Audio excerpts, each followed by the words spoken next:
Creative-minded people are taking actions now to increase career satisfaction by either working part-time or full-time in the arts. The Eau Gallie Art District Main Street is home to several local galleries and shops that host the work of local professionals that already have or are in the process of working part-time or full-time in the creative arts. Daniel Kovac is a local artist that previously worked in a traditional corporate career. He uses his knowledge of math to create unique artistic pieces. But as the years progressed, it's just the corporate monotony really started to get to me because I'm more of a creative person, and the corporate structure of America is just so antithetical to personal growth, personal development, creativity. It's actually extraordinarily stifling. Here, Daniel explains the endeavors that he is now pursuing after leaving his corporate career. I started pursuing more of my own endeavors in terms of my peer research with the AI stuff, and I have a product coming out which basically watches the stock market for potential buys and sells, again using artificial intelligence. I'm getting into web development. I'm again using some of this art and just in general my creative side, but a lot of this specific artwork to integrate that into my website so that people have something cool and aesthetically pleasing. Vicky Thacker cannot imagine life without art, but she always understood that she had to have a secondary career in order to support herself financially.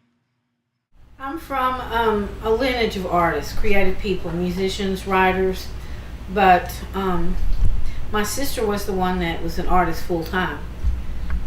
But she did other things until she got older, and then she was a full-time artist. So I'm from a creative family, and I have an arts degree in mass communications. My mother always didn't want me to go into the art field because she said you couldn't make very much money.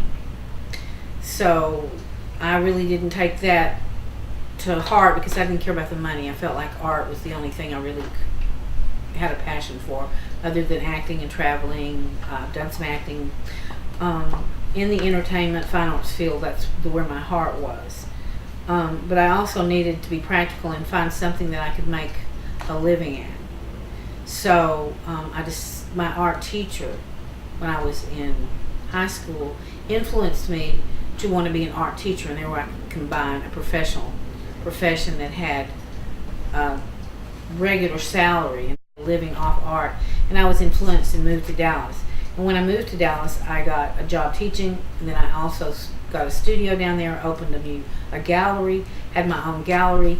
We did art openings, and I made actually more money with my magazine and art as I was doing at school.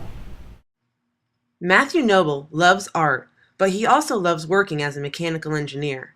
He finds balance and creative opportunity in both. I mean, there's times where I want to paint graffiti, but I just can't because you don't have any place to paint legally. Like you have a job and you can't go paint illegally, risking that. But and then sometimes you just hit spurts of each. Like you hit like months where you'll just be doing a lot of graffiti art, and that's fun. But then you just sometimes you'll hit a dry spell.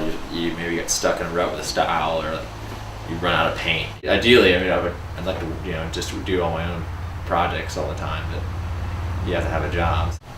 I really like making things. I think I always really wanted to be an engineer, and I was just kind of painting, but I never thought about it. I never had the desire to get like an art major. You go to school for being an accountant, but you hate it. You can always go do something else. There's nothing. Heather Everett left the corporate world in 1997. She's been working as an artist full-time since then. She currently is an in-house artist at the Off-Center Art Center located in the Eau Gallie Art District Main Street.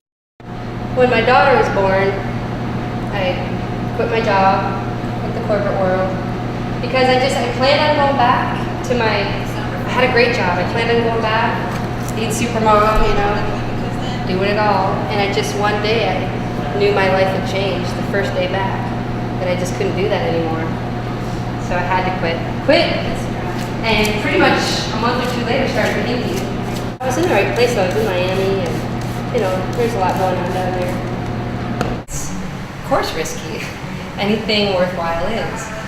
But I'm feeling much more rewarded than anybody else's idea of what financial reward would be. I'm not the same person when I'm not painting.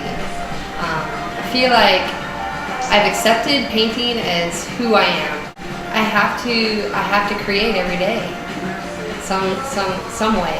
So painting is life to me, I guess. No, I couldn't imagine my life without art. So I mean, art is life.